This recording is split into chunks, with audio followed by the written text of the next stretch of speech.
What you heard was nothing but the vibe. It's a vibe. Feels like only yesterday that we were together. When you say goodbye, I know you meant forever. I'm so close to you. Tell me what to do. We're so far apart. It's breaking my heart. Feels like only yesterday that we were together. When you say goodbye, I know you meant forever.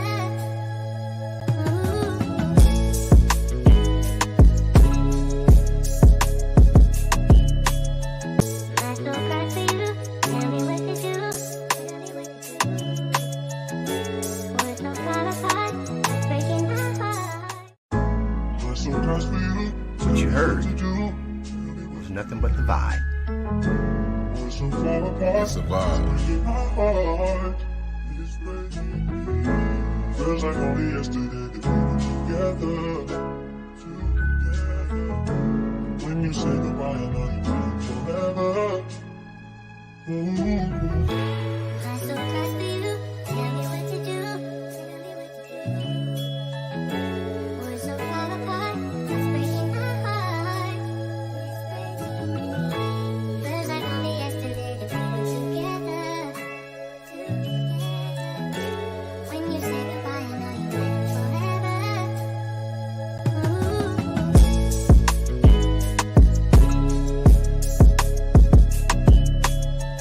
I'm so close to you. Tell me what to do.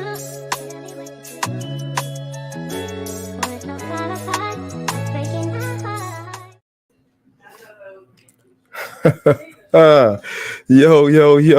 Yo, what's up? Uh-oh. We are doing something a little bit different this week. We're doing something a little bit different. We are about to do the vibes today, man. This is a topic that I've been wanting to talk about. I'm sure like some people looked at it like, yo, this dude's tripping. And some people looked at it like, yeah, this cat's telling the truth. But I have my own opinion about it. The topic, no one cares about men. I have my own thoughts about it. I got my own thoughts about it. It's a sentiment, like I said, that's shared with a lot of men. I think a lot of men are saying this nowadays. I think a lot of a couple of women that I hear, but actually it was a woman that actually came in and shared the thought with me. And so I'm like, yo, you know what? I've been wanting to do the vibes. Let's vibe about it. So I really want to talk about this subject. Me personally, my thoughts on it, and y'all chime in if anybody wants to come on. I can send you the link. I like to see some comments. You guys come in and check in, man. Let me know what you think about this. Don't be shy. Come in, let's talk about it, because I really want to know what people think. My thing is this: I think that our world has been set up to not care about men. To not care about men. I think, and I don't. This isn't a toxic thought. This is just, and I don't even blame anybody for it. Like right now, I just think that in Western society, let's say Western society. I don't want to say the world. Let's say Western society. Let's say the United States of America, certain European countries, even. But I think we're set up to, to let the men fend for themselves, whether it be mentally, physically. I think that's almost been a given in our society for a long time. But mentally, so the person that brought this to me, I think she had a coach, and he just out of the blue, he committed suicide. And I do want to say, somebody fact check me, but I think the CDC says that male suicide is 3 times more than female suicide. I believe is the number. 3 times. Men are 3 times more likely to commit suicide than women are. Uh, but her coach, just out of the blue, he committed suicide. Nobody really knew why. He was there one day, seemed okay, and he was gone the next. I mean, it's crazy because I think we all know somebody that's done that. Uh, Let me see. I know a couple of guys, and also, I want to include drugs in there too, because some of these, of course, I think it goes to say that some people are abusing drugs, but I think a lot of people, when they're abusing these drugs, they're to the point where they don't care, and they are really just ready to check out of life. Uh, Fellow iron worker. Uh, you never know what somebody going through. You know what I mean? Fellow iron worker. We were on a job, joking around. One day, it was a Friday. Monday, I got a call from Fletch. Actually, Fletch was on the show. He was gone. He OD'd. But I mean, it's almost like you kind of know. Did he know? I can't speak for him. He's not with us anymore. I cannot speak for him and say that he knew that this was going to be a lethal dose of, I believe it was heroin. And he was there one day, he was gone the next. Did he know? Was he tired of life? I don't know, man. I don't know. Uh, I think there's a lot of pressure. Not that there's not pressure on women, and this is where we get in. This is where we get into it at. I really, really want somebody. It seemed like everybody's afraid to chime in, but uh, people are really. They just don't. I mean, it's hard on men. Like they don't speak their feelings. I mean, our society. When I say our society is set up uh to where the boat's about to sink. Who they tell you to come off? Who's going off the boat first? let's let's put it like that. I thought about this. The boat's about to sink. Get the women and the kids. I agree with that. But then you got to think about, like, I mean, it's probably some men that's probably not strong enough mentally to make it off, whatever the case may be. But that's just how we are set up. That's how we're set up to just Unc, what's going on, man? Thank you for chiming in. Mouse, thank you for chiming in. And yeah, man, if people only knew, uh we men, I'm speaking from my point of view as a man. I've been there. I mean, you know what I mean? Sometimes I wonder if I'm still there, that nobody cares. You know what I mean? Of course, I mean that's a broad statement, nobody, but sometimes it feels like nobody's listening, and then I don't blame them. Like I said, our society is set up to, I believe that our society is set up to where you're not supposed to care. You're a man. Stand up and do what you got to do. I was watching a couple TikTok videos, trying to get ready for this. I want to go ahead and share a couple of them, and y'all let me know what you think about some of these. Uh,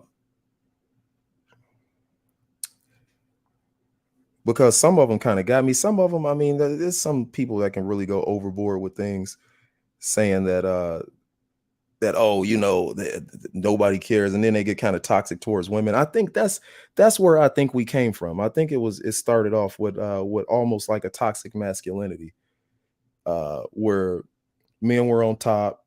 And I think that there was a lot of abuse that happened, and then we got to the point where women started standing up, and there was a feminist movement that came about, and now we got like this toxic. I don't want to say all the way, but it's somewhat the feminist movement now can be somewhat toxic, and people are just riding with it, man. And it's kind of stepping on masculinity, good masculinity, and not the toxic kind.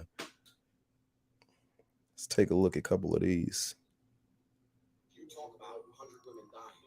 People give a shit. You talk about 100 men dying. It's happening right now in Ukraine. Nobody gives a fuck. That's just the reality of the world as a man. As a man, your life is not important. That's life.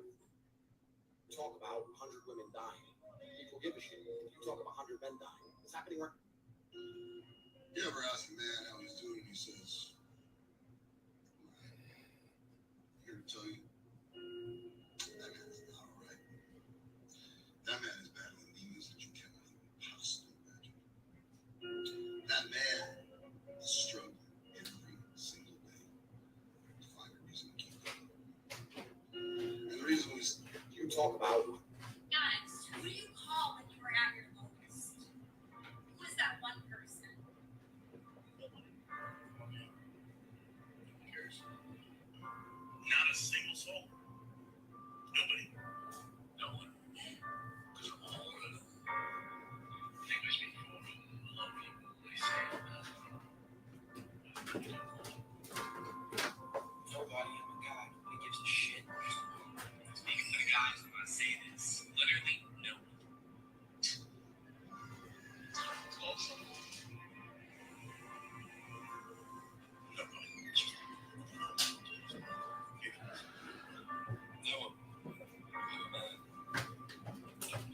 So, you know, I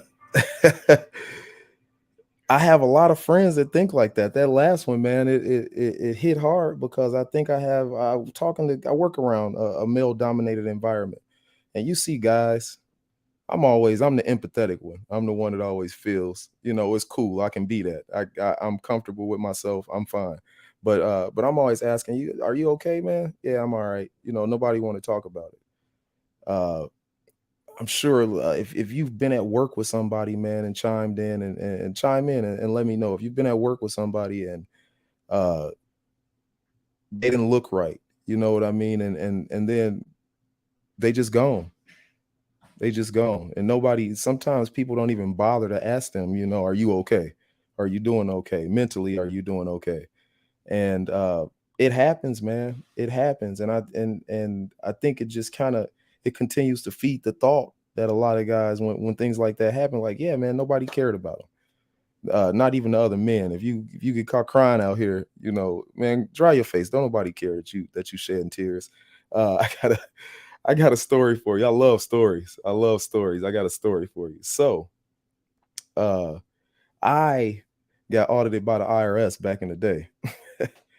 And it was stupid, man. I was being childish in business, and I took my taxes over to it was like, I don't want to name no names, but it was one of the little down the street tax services around the corner. And I was ironworking. I was an apprentice. The economy was booming. I had made a little bit of money. And so, of course, if you make a decent amount of money, you're not gonna get that 5, 6 G's back. Mel said breaking the law. But straight up, man, yeah, you ain't lying. You ain't lying. But I was you're not gonna get that 5, 6 G's back. And I didn't, I was young and dumb, didn't bother to look into nothing. So I take it to the service, you drop off your stuff, and she like, I'm gonna get you a decent return back. And I was like, oh, okay. So we went and we picked up our taxes, and she was like, oh, come back because the return, I didn't like the return you got. So okay, so we go back, and she said, I got you, I got you that 6 G. So cool, I didn't even think about it. You know what I'm saying? Like, you got me the 6 G's, I'm straight. Sign the paperwork, close it up, file it away, we done. I didn't bother to look at what I signed. And so, next thing you know, I got the feds calling. Got the IRS calling, and they want to talk about some of the filings in my paperwork. And I'm like, yo, I don't really want to talk about it. And then I made another mistake. I didn't want to talk about it with them. I didn't. I'm dodging phone calls. That's the last look here. Hey, if you owe the United States government some money, they will take your money or throw you in jail. If you got some business to take care of with the US government, they the biggest thugs on planet Earth. Take care of it. Take By all means, take care of what you got to take care of. Anyway, I did not, and I dodged the phone calls. And finally we got a letter in the mail. I think I set the letter aside. So one day, it was a Friday. I had just gotten paid, direct deposit. Uh, Love direct deposit. Friday morning, that check went in the bank. So I'm coming out of the parking garage, and my check was, I worked some overtime. It was a nice check. Uh, had more than enough to get out the parking garage. I think it was like, what, $8 to get out of the parking garage. So I go to put my card in. It spit it back out like, nah, G. That's exactly what the machine said. I put it back in, and it's declining it. And I'm like, man, what's going on? I just got paid this morning. What's up? I should have money in here. So I go. I have to get out the garage. So that's the great part about ironworking, is the brotherhood. I got one of my buddies behind me. Man, let me get $8 to get out this garage. Okay. So I go to the ATM. I got nothing in there. Check the savings, nothing. Well, what's something got to be going on, man? Like, it's got to be, this ain't my fault. This the bank messed up. And so I called the bank, and they said, sir, you need to call the IRS. And I was like, no, no, this can't be right. So I give them a call, and I got nothing. So I call them, and I'm like, hey, they said that I need to call you guys. I don't have any money in the account. Yeah, we took it. That's that's kind of like how the guy put it. He's like, yeah, we took it. So I immediately go into childish mode. I don't do things like this anymore, but I was young and dumb and I didn't know about life like that. I still had a family, but just not thinking. So I'm like I just break down, man. I'm in tears like, yo, like I got kids, I got a family.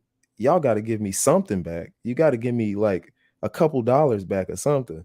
And so I'm crying like I'm like, yo, please, man, I'm begging this dude on the phone, please. And so he begins to interrupt me as I'm begging him. He's like, Mr. Reed, Mr. Reed. And I'm like, please, man, I got a family, man. He said, Mr. Reed. I said, yes. He said, your money's gone. Let's talk about how we're gonna get the rest. Don't nobody care. I dried my face, and I mean that was one of the points that I grew up, and I realized that uh life ain't fair. I almost wonder if he were talking to a woman, would he have put it to her so bluntly? I don't know. I mean, I don't know. I don't know. I don't think that he would have. But but it's tough out here, man. It's tough out here. It is. It is funny. It is straight up. I mean, I laugh at it now. I laugh at it, but I was crying. I was, Unc, I was shedding real tears, man.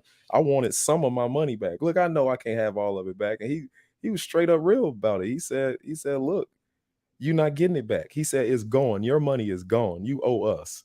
So take that, and now let's talk about, he's like, you got relatives or somebody you could borrow it from, because he want his money right now. I was like, well, what about like eating and gas and living? Well, that's on you. I'm talking about how we can get our money. That was one case, man. Oh gosh, man, it's life has hit me as a man a couple different times, man, where I realized that man, don't nobody care about you out here. Your mom love you, you know what I'm saying? If you've got a mama, she probably love you, but she can only do so much for you as a grown man. You know what I'm saying? And your family's looking at you like, yo, can you do something? Can you make this thing happen? Because what you about to do? What you about to do? And nobody want to see your tears. Nobody want to see hear what you got to say about it. And like I said, man, I think it's just because that's the way as a society, even men, we've set each other up to fail.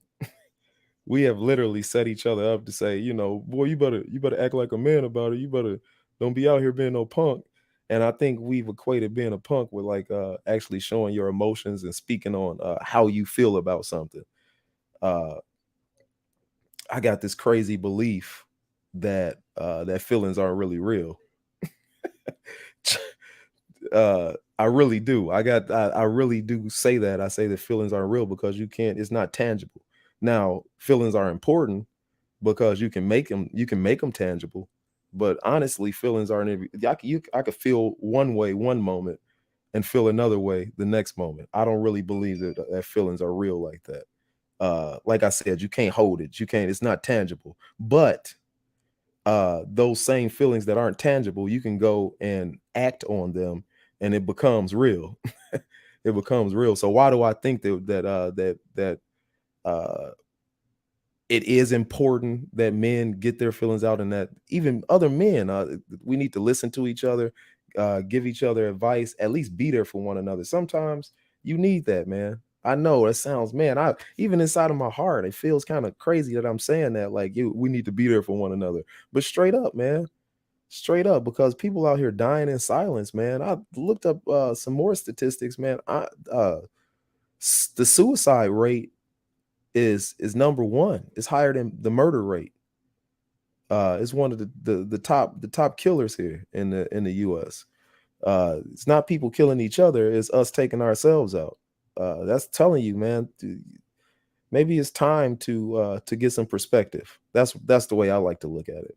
If you've watched the V&O, you know that I'm not shy about saying that I have taken therapy before, that I have gone through because I think that just like any healthy person should go to the doctor, I think that any if you have a healthy mind, you need to make sure that it stays healthy. If you have a healthy body, you don't wait until, even though we do, you don't wait until something's wrong before you go. Uh, you go while it's still healthy, just to make sure. You need another perspective. And I do like to say that I have, from going through therapy, man, I've gotten perspective. I'm sorry, y'all. I'm checking the Bears game because I look, I hope I'm worthy to somebody. What we got here? What we got here? We need to beat Green Bay. We need to tear these cats up for real.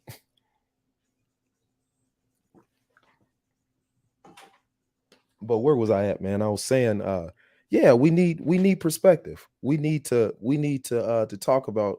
I'm holding accountability. I'm holding accountability to other men.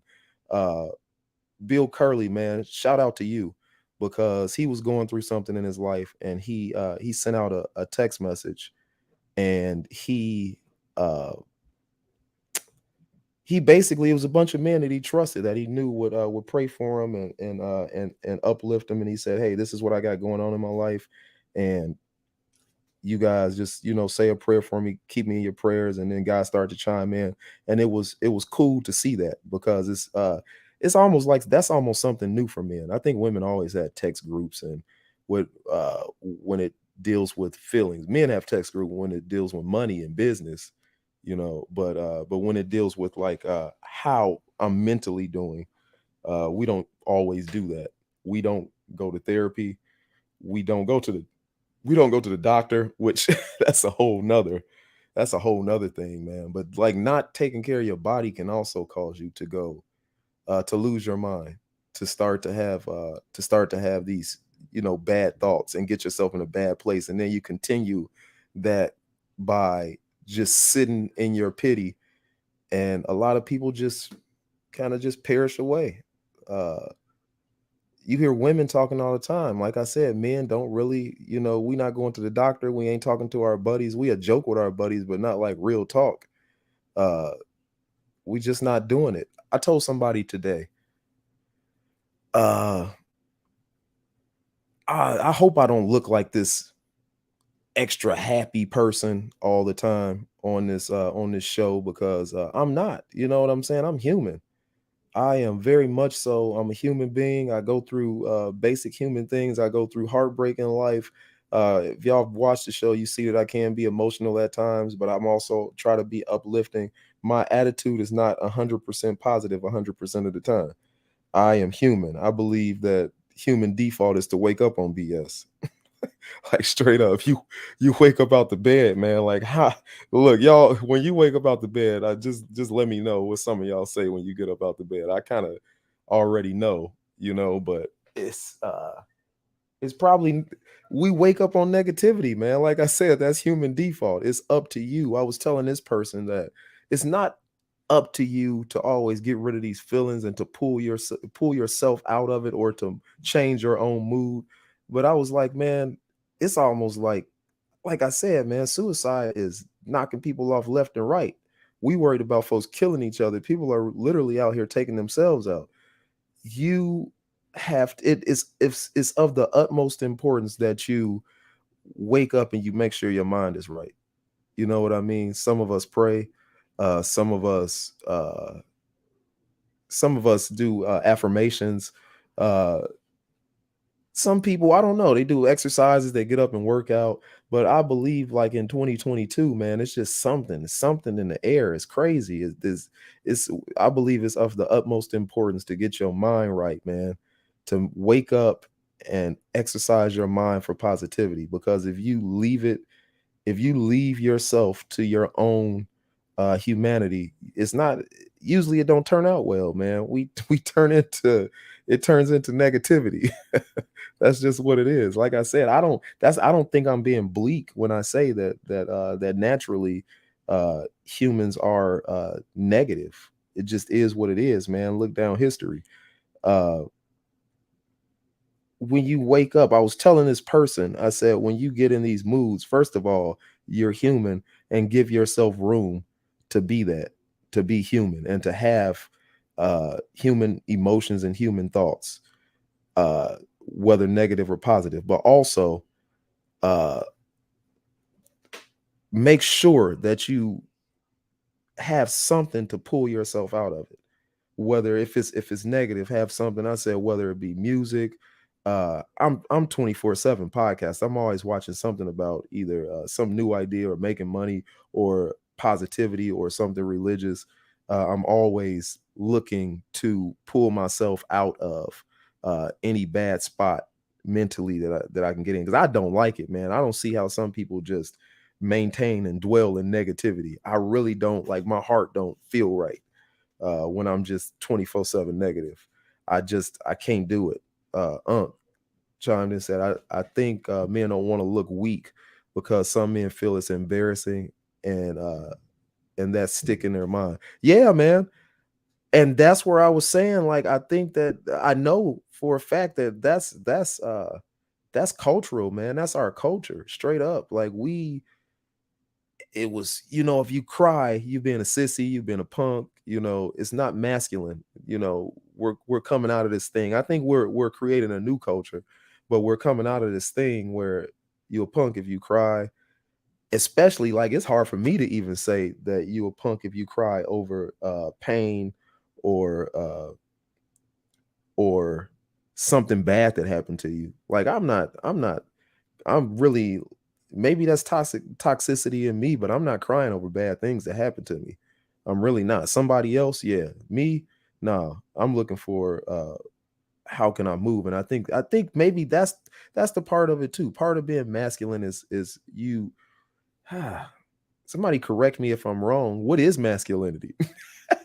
But I would think that part of being masculine is you got to know your next move. You mapping out a plan.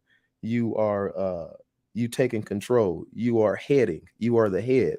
So you're heading whatever you're doing. So I don't have time to cry. I got to make this move. And so it will look embarrassing to cry. I agree. And like I said, I think that's a cultural thing. It looks embarrassing to cry because, oh, he over here crying. He don't know his next move. He don't know where he going. He weak. Is weak. You sitting there, you weak because you crying. Now, some people put crying like empathetic crying. I don't look at that. I think it's cool to have a heart for people in this evil world. It's cool to, like, be able to shed tears over other people. But do I think that it's weak to sit there and cry? I think that if you crying and you fighting and you moving, then I think that's cool. You know what I mean? Maybe somebody don't agree with me, but I think that if you if you're a man and you sitting there and you crying over your situation, hey, man, shed your tears. You know what I mean? But move, keep it moving, man. That's figure out what's next. Don't feel sorry for yourself. That is one thing that I really I'm not really into, man. I'm not really into like when we sit there and we don't move, and we just get stuck in this rut of feeling sorry for ourselves.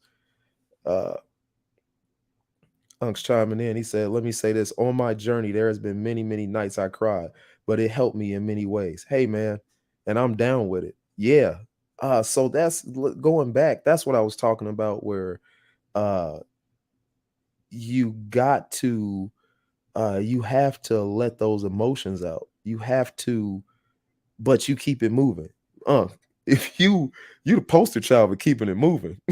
It's cool. It's cool if you, yeah, I feel you, man. You had reason to cry. Y'all, this is Uncle Merv, man. This is my man that's in the beginning, and he's going through a spot right now. I've spoke on him a couple times on the podcast, but he's going through a battle with his life with cancer, and he just refused. He said, I'm not giving up, and he shed his tears, but he keep it moving. And yeah, Unc, I believe you, man. Go ahead and shed your tears, man.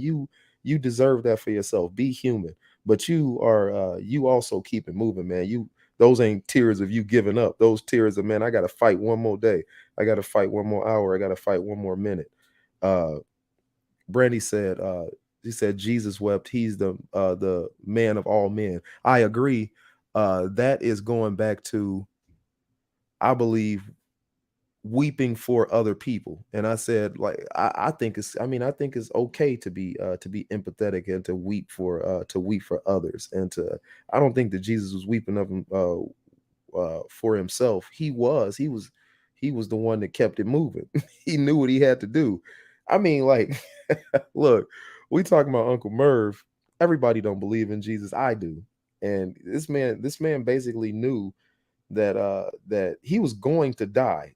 Like, we all know we gonna die, but he knew, like, his was just, it was pending. It's right here. Like, at any point they gonna come, and I'm not dying a natural death. They gonna kill me. And that's gotta be, I'm sure it was a spot to deal with. I just realized I got this purple ribbon down here in the corner, and I didn't say nothing. Yo, last week on the V&O, I had my cousin, and she spoke on Alzheimer's awareness. And today we had that walk. Yo, your boy was there. I volunteered. You know what I'm saying? Y'all go back, man. It's a very important cause. We walk for my aunt. We walk for my grandfather. We walk for a cure. Y'all go and check out that post from last week. And if you got it, donate, man. If you got somebody in your family, donate 5, 10, $15 to the cause, and let's find a cure for this thing, man, because it's horrible. It's a horrible disease. But people came out. Northwest Indiana came out. It was a great event. uh I seen a couple people I knew. I seen a couple people I knew from the event, but I also seen a couple people I knew in life that I had no idea that they had family that were dealing with this. Just like last week, people were chiming in. We had no idea. So shout out to the Alzheimer's awareness walk. Is We did our thing today. Y'all did y'all thing today. It was beautiful. Uh, but yeah, I think, where were we at? I think Brandy was talking about Jesus and how he uh he wept. Yeah, he cried. I believe he cried for other people, but he didn't cry and for himself alone. Uh Now I will say this. This is a sore spot, man. We do have what's the word I can use? Some sissified, punctified men that sit up and all they do is complain about their situation, but they don't make it no better. Ah, I can't get down with it, man. Y'all might be a piece of the reason why nobody care about men. Y'all, because y'all have you've taken it too far. You have set up and licked your wounds and cried, and it's everybody else's fault but your own. To the point where ain't nobody listening, man. It don't matter whether it's valid or not. Y'all are the boy that cried wolf to now none of us can be heard because y'all still sitting around talking about uh what happened to you 15 years ago. I understand. I understand. People things affect you in life, but yo, today is a new day. Every time you wake up, every time you go to sleep and wake back up, it's a new day, man. Keep it moving. You know what I'm saying? Do what you got to do. Keep it bussing. Like, you got to. You got to quit crying and licking your wounds, man. If I'm wrong, somebody let me know. And I'm just saying though, because I want to cry and be heard, but y'all out here crying and crying over because some stuff that you if you got up off your butt you could possibly fix. We got the internet. You can do amazing things with it. You know what I'm saying? Like, go out and learn something new, make it happen. uh and I'm not trying to speak hard. I'm just saying, like, man, it now I feel like I'm on the other side, like, oh, nobody listening. Yeah, but like, hey, man, I feel you. Yeah, things have been rough, but get up, do something to keep it moving. And then you have those, like I said, that y'all cry wolf, and they don't hear those on the extreme other side, that they really are dealing with issues, man. They are bogged down. They can't move because they locked up. Like I said, I don't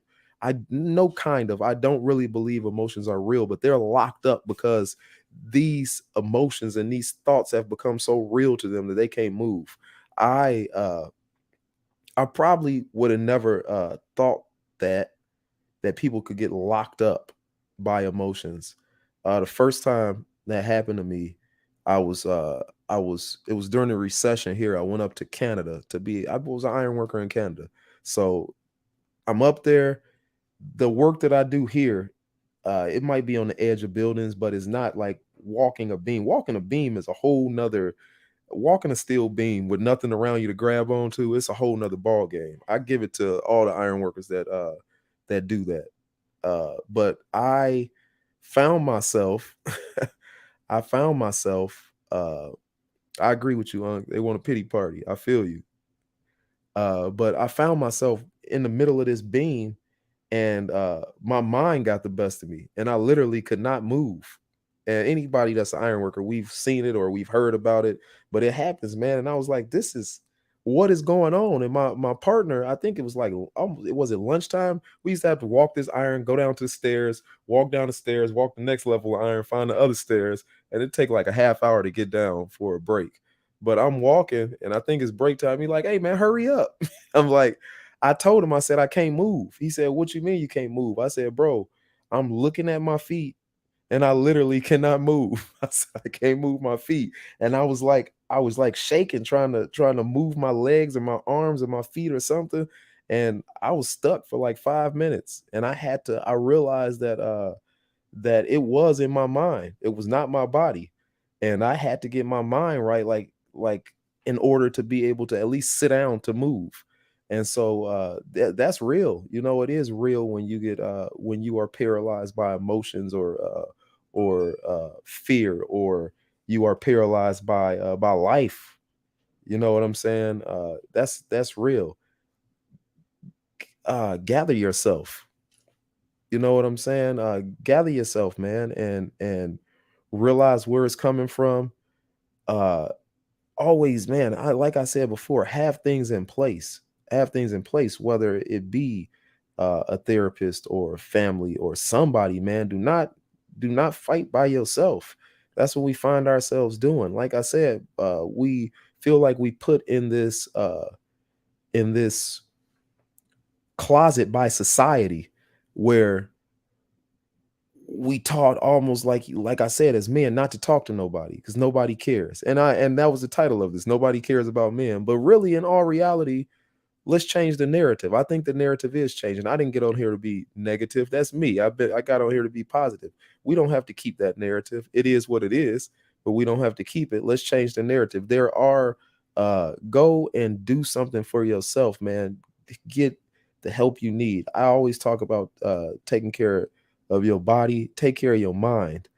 It is not weak to go to therapy. I think that part of the reason that we have this whole this battle with the police in our country is because I think among them it looks bad to go to therapy. They don't look, man. If you we live around Chicago, we live around Gary. If you GPD, if you CPD, look, man. I'm not trying to tell nobody what to do, but you probably should be seeing somebody. Like, especially depending on what department you working in, man. I always got a story. My father died. And I actually, when my father died, I sat down in the basement with his dead body, uh, which was, man, that was traumatic all in itself. Sometimes I forget about that, but I sat out in the basement with his dead body, waiting for the coroner to get there.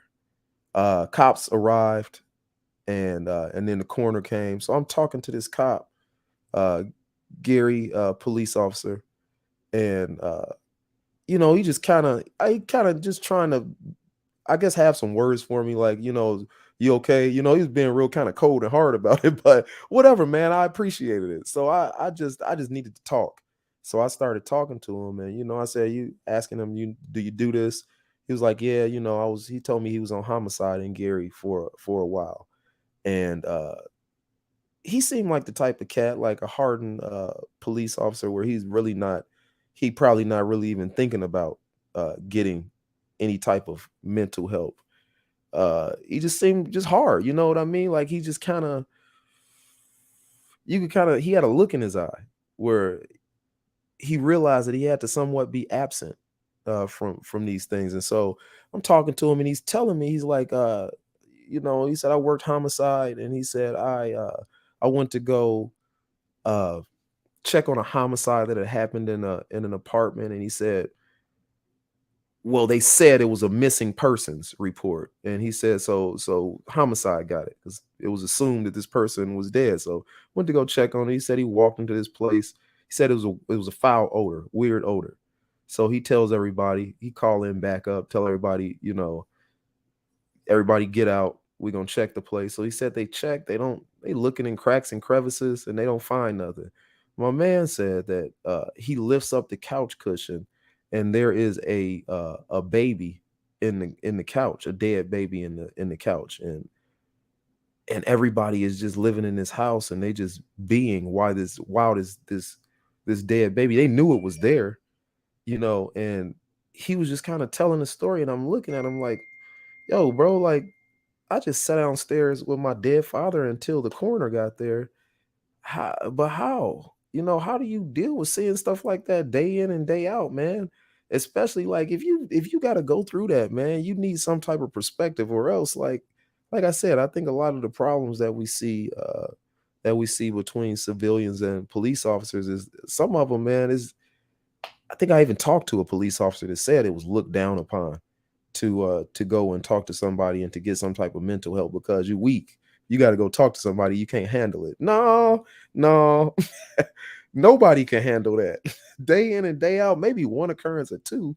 But you start when that's your daily life. Homicide is your daily life. You start having a skewed view of life, and you need to get some type of perspective to bring you back to reality that this ain't normal, man. Uh, Getting shot at and getting chased ain't normal. So everybody ain't trying to shoot at you and chase you. Uh, so you ain't got to go and beat up everybody on the street. Mother-in-law, she said it's never good to keep things bottled up inside. Believe me, I know. Talk to someone. Thank you. Thank you. No doubt. No doubt. Y'all, my brother-in-law was on the V&O. Shout out to SMR Security Services in San Antonio, Texas. I believe he also moved into Houston. He was on here. You want to talk about a man? This cat was on here a couple of man, when did I start? It's been a couple months.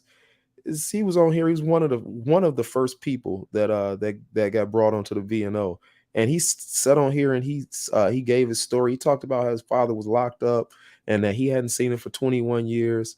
And man, it was a heck. I mean, it was a great show.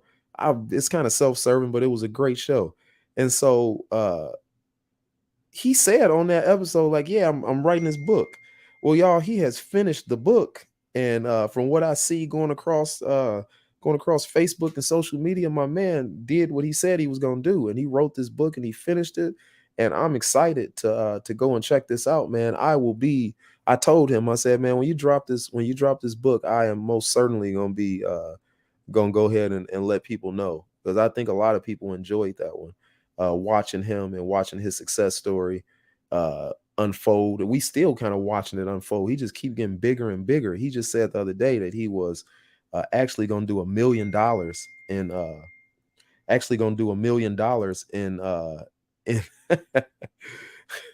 he was actually going to do $1 million in payroll, and he was excited about it. But I'm excited about this book. Congratulations on that. But I'm excited about this book. Uh, just because you're a man, you're no less of one because you shed a tear. You're not less of one because you shed a tear. It makes you stronger. I agree to a certain extent. Because I've been raised in this culture that has become toxic also, and sometimes you're not strong if you shed a tear. You can't. I like to. We should all have room to cry as humans, and to feel sorry for ourselves. We should give ourselves that room, and I think society should give us that room. But for men, not always. You know what I mean? Not always, not even a little. Not even a little. Nobody feels sorry for you. You know what I'm saying? Like, really, they don't. Even when tragic things happen, I don't think people really their hearts don't go out to you. I told a story of what happened to my house, and I'm talking to, if you didn't hear that story, Go back and check out episode 1 of the V&O. But I told a story and I was just saying how, like, man, them cops, they came and this dude was really like, it was devastating to me. But this dude came and he didn't care. Like, and it was just another wake up call for me that, like, yeah, nobody care. Nobody cares about you. Like, I'm devastated. I'm literally devastated. And he want to talk about why he think that I know whoever did this. I'm still messed up about that. I ain't even really trying to hear it. Like, bro, you bogus. If you can't, but that's the thing. Like, he probably has seen bad things day in and day out. And who knows what else was going on in my man's head. Like, I'm not making no excuses for him. But he probably need to talk to somebody, because you can, like, bro, you couldn't look at me and tell that like I wasn't that. I ain't that. I'm not that. I probably, if I was that, I probably wouldn't care. I'm not faking. I was devastated. And he just was kind of nonchalant about it, you know. So I agree with you, but also I kind of don't agree with you. It can make you stronger, but sometimes shedding that tear will make you it can make you weaker. It's sad, but that's just what it is as a man. You know what I mean? Is you can't always cry. And then you talking to somebody, I cry. I cry. I do my fair share of crying, but I'm not sitting in a spot just crying for myself. That ain't doing nothing. I believe in solutions, in problems. I think most men are solution based. We like to find some type of solution. Gina chiming in. Let's see. She said it's not so much that men are not cared about, it's more that the trajectory of a man's role is changed in the family structure. Our black men have been killed and locked up, thus removing them from the family. Women and children had to take on a different role. Now the mentality for women is to care for the family, because we never know when the head of the household will be absent from the family. Uh that's a lot. uh yes, yes, and those are those cats that are, I don't want to say all of them that are getting locked up, but because people make mistakes, but some of them, man, I've heard people say, like, I ain't scared of nothing. I'm gonna go do what I gotta do. And, like, bro, you the reason they don't care about us, because you out here being selfish. Like, you out here just doing, you about to go get killed. You gonna put yourself in harm's way over a candy bar, and you got kids, you got people depending on you, you got people that love you. Uh I agree with you. I mean, I agree with you. Those the role of a man has been, especially in the black community, has been it's been lessened. You know what I mean? Because there have been men that either weren't able to step up, or because of generations of what they've seen won't step up. And so the role of the man has been lessened. You do. Somebody mentioned that. They said now women are making sometimes in certain cases more money, if not just as much. They are the breadwinners. So you have in certain cases men at home raising the kids. I don't have a problem with none of it. You know what I mean? I don't have a problem with it. Oh, this is where I'm about to ruffle some feathers. I got I have my own especially spiritual view on that. I think nowadays we live in almost a fatherless society. Why do I say fatherless? I believe that as a society we have rejected our Father, uh, God, and I think in doing so, as a society, I mean a world, uh, now it's like, what's the place of a father? Now we get into something totally different. What is the place of a father? What is a father good for? What do you need a father for? We all see, I think I talked about this before, and I was talking about Father's Day, and we were talking about toxic masculinity. I was sitting down with my sister and my mom, and they almost jumped on me. I thought I was gonna have to fight, but I told them, I said, hear me out. I have a reason for what I'm saying. And what I was telling them was, I said, it's a lot of women running around and they say, I'm the father, on Father's Day, I need to get a Father's Day card. yeah, but you aren't a father. You're still a mother. And I understand you had to take certain roles of a father, but should still be room for men as fathers in society, because God blessed that structure of the family. And I still believe that I don't think that I can be now I'm speaking in generalizations because somebody's gonna come out and I'm speaking in generalizations. Uh Men are still the head, and women, see, it's even hard to say this, and women are still the nurturers. And then you have the children. If you look at the biblical structure of all of this, we have rejected that role. I as a I as a man, this is what I told my mother. I said, I as a man, if I take a baby and I put that baby on my chest, I know that that baby's going to come back and he's still going to be hungry because I'm not a woman. I cannot do the things that that women can do in the family role. But where does the man belong? Where is the where what is it that that men can't do or that women can't do in the family structure that men can? What I believe about the family structure is this. I believe that God has already blessed the family structure. Whether you have an idiot for a husband or whatever you have, he has blessed that role. And so he will bless him with some type of understanding and knowledge of things for his family.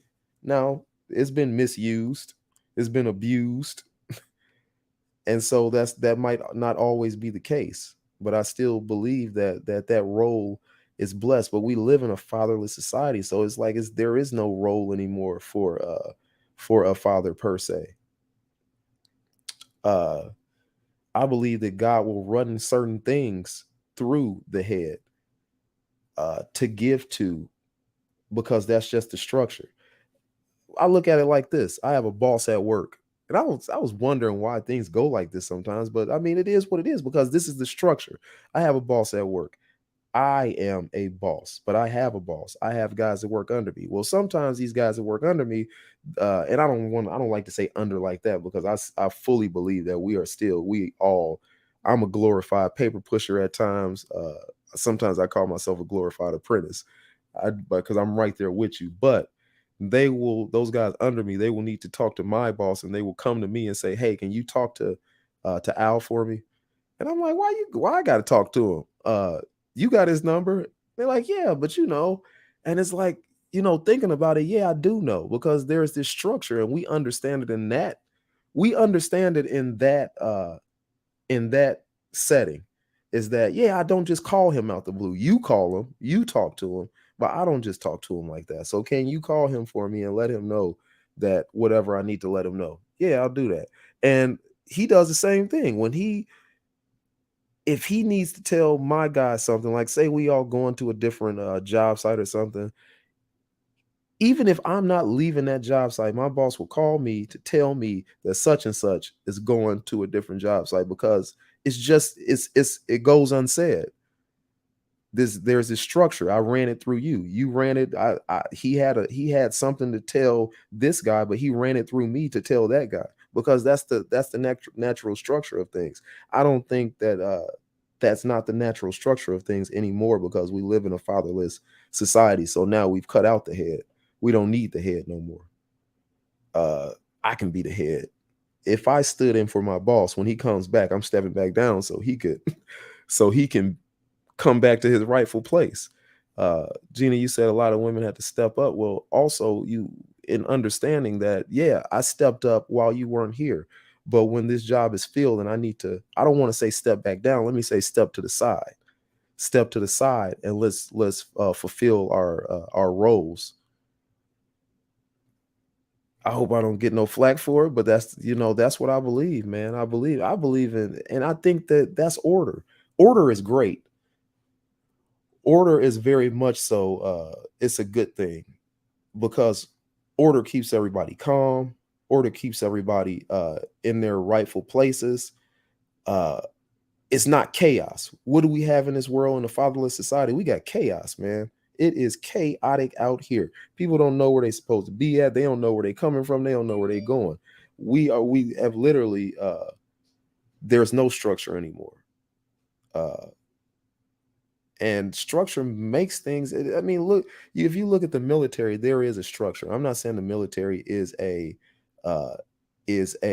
greatest invention ever, but I'm saying though, like, they have a structure and it works.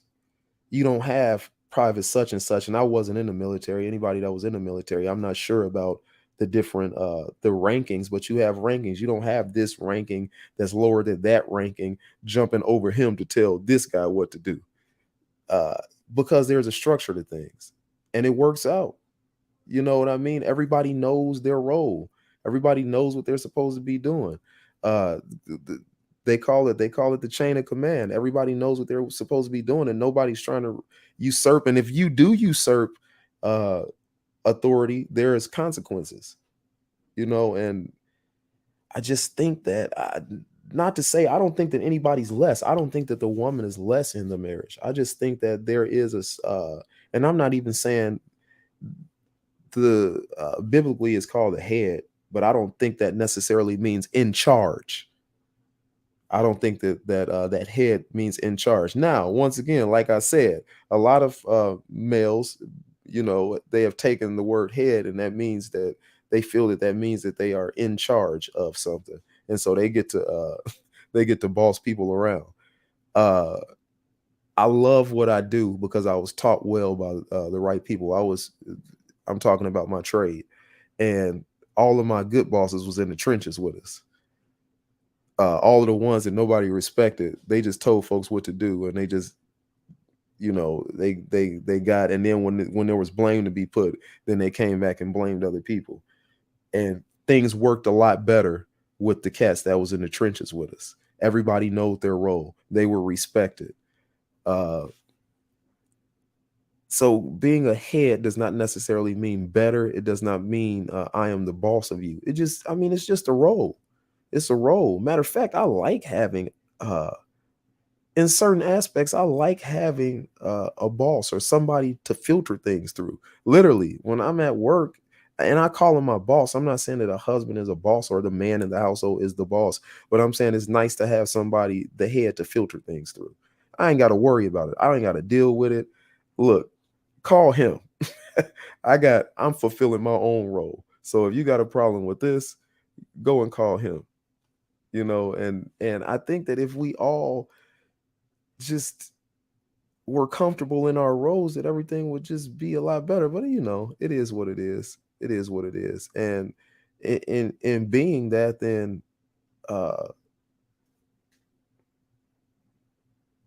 it says sometimes the problem is the men step into their role, but forgetting that God is above him, thus forgetting his role as far as marriage goes. He's the head of all. Unfortunately, some heads forget their head. I feel you. Yeah, I feel you. I absolutely feel you. Look, here's the thing. This is still humanity, and we're all still humans. This structure gets turned about. You know, it gets wrung out at times. It gets turned upside down at times. And I believe that God being God, he really knew that. You know, he knew that it was going to be like that. So he still works through it. Yeah, he still works through it. And I think when we do forget our roles, I believe that things do tend to get turned upside down. We got a whole book of upside down stories of how things are supposed to go and how they actually go sometimes. You know what I'm saying? You read the Bible, man, it's a whole novel of just backwards things happening, of how things, like I said, were supposed to go and how they actually go. It's some raw stories in that mug. If you have not read it, some people say it's not real. I believe in it. I believe it's real. And because if you really look at it, man, and you really apply it to life, some of that stuff is real life. Like you see things like that happen then still happening today with people, just the rawness in people. That ain't nothing new under the sun. Like people still, they still acting crazy. They was acting crazy back then. It is. She said it's the best soap opera ever. It actually is. You know what I mean? Like you start getting into it, and it gets real, man. It was some people that was just that was raw. Like I mean, if I got anybody on that you don't believe in the Bible or don't read the Bible, just I'm gonna tell you one story. Like straight up, man. David, the man after God's own heart, he had his eyes on a young lady, but she was already married. So what he decided to do, I know what I'm gonna do. I'm gonna kill her husband roundabout. And he was felt fully justified in this. You know what I'm saying? Like I was I was having a biblical conversation with my therapist. He was saying, he said, man, he said, could you imagine if David was alive today? I said, yeah, man. I said, man, you know, I said he would be dancing and you know, like people would love you. He's like, no, not that part. He said, could you imagine him coming on the block and just looking at everybody like everybody gotta go. I'm taking I'm taking all your stuff and your women, and everybody else gotta die. And I was like, dang, man, that is kind of raw. He was kind of like that, huh? It's like, yeah, you know, but yeah, some of these stories, man, are absolutely just raw. Oh, that's about my time, man. Y'all, thank you for checking out this vibe. You know what I mean? I wanted to thank you for the people that commented. I wanted to vibe a little bit more, but you know, it is what it is. We'll get some more participation as this thing goes. I'm gonna have more people on here. You don't have to look at my face every day. I'm talking to a couple of people. I'm waiting on Unc to get back so he could take his rightful place and have his place on the vibes. Armand, we still trying to work something out there. I talked to a homegirl of mine because we need some type of female participation. She's smart, and I think that people would really like to hear what she has to say. So we working it out. You ain't gonna always got to see my face on here. The V&O, now we still gonna do ordinary people with extraordinary stories. That's what it started out as. That's what it is. But we gonna move on with this vibes thing. Thank y'all so much for checking your boy out. We will be back next week with, I believe, the V&O. Until then, y'all be good. What you heard was nothing but the vibe. It's a vibe. Feels like only yesterday that we were together. When you say goodbye, I know you mean forever.